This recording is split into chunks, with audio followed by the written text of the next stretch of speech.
आज हम पढ़ेंगे मैक्सवेल ब्रिज या इंडक्टेंस को मेजर करने वाले ब्रिज। ये पढ़ेंगे मेजरमेंट ऑफ इंडक्टेंस। तो मैक्सवेल ब्रिज, ठीक है। मैक्सवेल ब्रिज क्या होता है, क्या काम करता है, ये देखते हैं हम। तो डेफिनेशन देखते हैं। अननोन इंडक्टेंस को मेजर करने के लिए मैक्सवेल ने एक ब्रिज बनाया जिसे उन्हीं के नाम पर क्या किया, मैक्सवेल ब्रिज कहा जाता है, ठीक है। मैक्सवेल ने अननोन इंडक्टेंस को एक रेजिस्टेंस की सीरीज में कनेक्ट करके एक ब्रिज बनाया। यह एसी ब्रिज का एक टाइप है, ओके। यह ब्रिज 4 आर्म से मिलकर बना होता है जिसमें रेजिस्टेंस एंड इंडक्टेंस को कनेक्ट करके चतुर्भुज शेप बनाई जाती है। तो मैक्सवेल ब्रिज क्या करता है, ये अननोन इंडक्टेंस को मेजर करता है। अननोन इंडक्टेंस मतलब इंडक्टेंस तो है लेकिन उसकी वैल्यू हमें पता नहीं है, तो उसको मेजर करने के लिए मैक्सवेल ब्रिज का यूज किया जाता है, ओके। तो सबसे पहले सर्किट देख लेते हैं हम। Circuit, okay. सर्किट जो है, जो क्या है, मैक्सवेल ब्रिज सर्किट है या डायग्राम है, ठीक है। इसमें R1 एंड L1 क्या है, अननोन रेजिस्टेंस है। R1 और L1 अननोन रेजिस्टेंस है। R2 और L2 क्या है, वेरिएबल। R2 एक वेरिएबल रेजिस्टेंस है और L2 एक वेरिएबल इंडक्टेंस है, ओके। ऐसी L1 एक अननोन इंडक्टेंस है और R1 अननोन रेजिस्टेंस, ठीक है। R4 and R3 fix resistance है। दोनों क्या है, फिक्स रेजिस्टेंस है। इन दोनों की हम वैल्यू यानी ये वेरिएबल रेजिस्टेंस, इन दोनों की वैल्यू चेंज कर सकते हैं, ओके। इन इसकी वैल्यू हमें फाइंड आउट करनी है, ठीक है। तो इसकी वो देख लेते हैं, वर्किंग प्रिंसिपल क्या है और कंस्ट्रक्शन। तो कंस्ट्रक्शन में देखते हैं वर्किंग प्रिंसिपल में पहले। मैक्सवेल ब्रिज का वर्किंग प्रिंसिपल कंपैरिजन पर वर्क करता है। ये कंपैरिजन करता है, ठीक है। मतलब रियल के और इमेजिनरी वैल्यू को कंपैरिजन करके इसकी मेजरमेंट किया जाता है। इसमें अननोन एंड स्टैंडर्ड इंडक्टेंस की कंपैरिजन करके मेजरमेंट किया जाता है। इसमें किसका, अननोन एंड स्टैंडर्ड इंडक्टेंस की कंपैरिजन करके मेजरमेंट किया जाता है। कंस्ट्रक्शन की बात करते हैं। मैक्सवेल ब्रिज सर्किट 4 आर्म से मिलकर बना होता है जो स्क्वायर या राउंड शेप बनाता है, ओके। इस सर्किट में 2 आर्म सिंगल रजिस्टर से मिलकर बनी होती है। सिंगल रजिस्टर मतलब कि ये दोनों आर्म सिंगल सिर्फ रेजिस्टेंस से मिलकर बनी होती है, ओके। और 2 आर्म रजिस्टर्स एंड से बने होते हैं। तो 2 अदर आर्म यानी 2 आर्म रजिस्टर एंड इंडक्टर से मिलकर बनी होती है, ओके। ये दोनों आर्म इंडक्टर जो दोनों है ना, ये दोनों इंडक्टर से मिलकर बनी होती है। 2 आर्म सिर्फ रेजिस्टेंस और 2 इंडक्टर एंड रेजिस्टेंस मिलकर बनी होती है, ओके।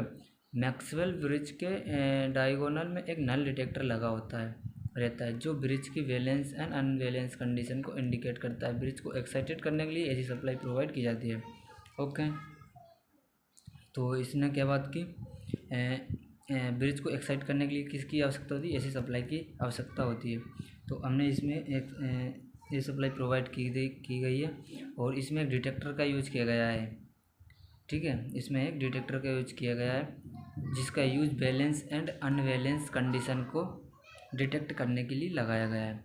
अब इसकी डेरिवेशन की बात करें तो एक बार और देख लेते हैं। R1 एवं L1, R1 अननोन रेजिस्टेंस है, L1 unknown inductance. R3 R4 fix resistance है, R2 वेरिएबल रेजिस्टेंस है, L2 वेरिएबल इंडक्टेंस है, ठीक है। तो सर्किट के बारे में देख लिया। अब जहाँ और भी EMF E1 2 3 4 जैसे EMF और first branch, second branch, third branch EMF जो है ना, जो E1 और E2 E3 इसमें EMF इंड्यूस्ड, ठीक है। तो D क्या है, डिटेक्टर है, और E MMF सोर्स यानी जो वोल्टेज सोर्स जो हमें ऐसी सप्लाई दिया ना वो, ठीक है। डेरिवेशन की बात करते हैं तो डायग्राम में मैक्सवेल इंडक्टेंस ब्रिज को शो किया गया है। इसे एसी सप्लाई के द्वारा एक्साइटेड किया जाता है। इस कंडीशन ऑफ ब्रिज, तो Z1 Z2 Z3 Z4 की वैल्यू अपन को क्या करना पड़ेगी, फाइंड आउट करना पड़ेगी। जैसे कि R1 plus J omega L1 first equation, second equation, third equation, fourth equation को हमें फाउंड आउट करना पड़ेगी। तो उसके लिए हमें सर्किट पर आना पड़ेगा दोबारा। सर्किट में पहले तो R जहाँ होता है Z1 Z2 Z3 Z4 है, Z1 Z2 Z3 Z4।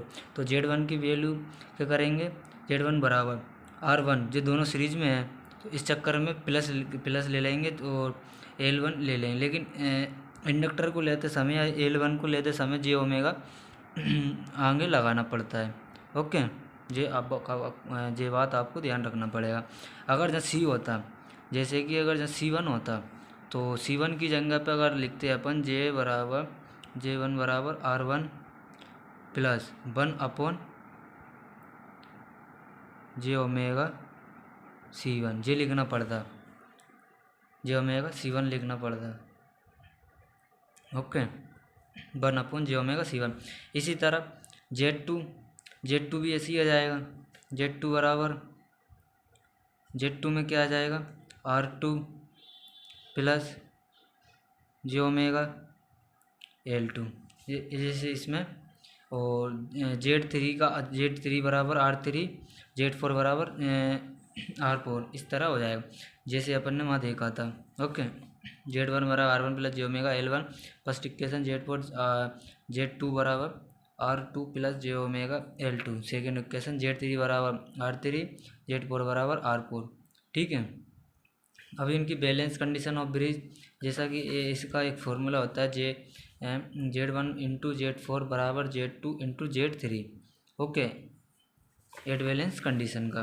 तो इस फॉर्मूला के द्वारा हमने इसकी वैल्यू हमने फिल की है और कुछ नहीं किया अभी।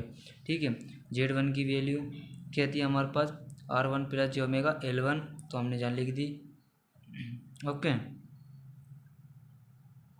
और इंटू R4, इंटू क्या किया, इंटू R4 था तो R4 लिख दिया। ठीक है, जो माइनस नहीं है ये तो वैसे चिन्ह है, नहीं तो आप माइनस समझो। ठीक है, तो R1 plus J omega L1 into R4, और Z2 की वैल्यू क्या थी हमारे पास, R2 plus J omega L2, तो हमने वैल्यू फिट कर दी है इंटू R3। ठीक है, मतलब Z3 की वैल्यू R3 फिट कर दी। इसके बाद इसका R4 का इंटू इसमें होगा और इसमें होगा। ओके, इसका इसमें और इसका इसमें, R1 into R4 plus R4 जे ओमेगा L1, इसी तरह R2 R3 plus J omega L2 R3, इस तरह से इंटू इसका हो जाएगा।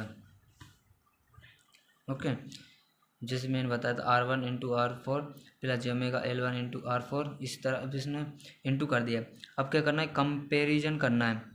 ये किस प्रिंसिपल वर्क करता है, कंपेरिजन पर वर्क करता है। अब इसमें क्या होगा, कंपेरिजिंग होगा, जो हमने जहाँ देखा था इसका वर्किंग प्रिंसिपल, जे मैक्सवेल ब्रिज का वर्किंग प्रिंसिपल कंपेरिजन पर वर्क करता है, जिसमें unknown and standard inductance. Okay, तो इसमें अननोन एंड स्टैंडर्ड इंडक्टेंस का कंपेरिजन किया जाता है। तो कंपेरिजन ऑफ रियल टर्म, अभी रियल टर्म के कंपेरिजन करेंगे। तो रियल टर्म क्या है, R1 इंटू R4, यहाँ उतर लिख लिया, जिसमें जे ओमेगा नहीं होना चाहिए, इसमें नहीं है जे ओमेगा, इसमें है।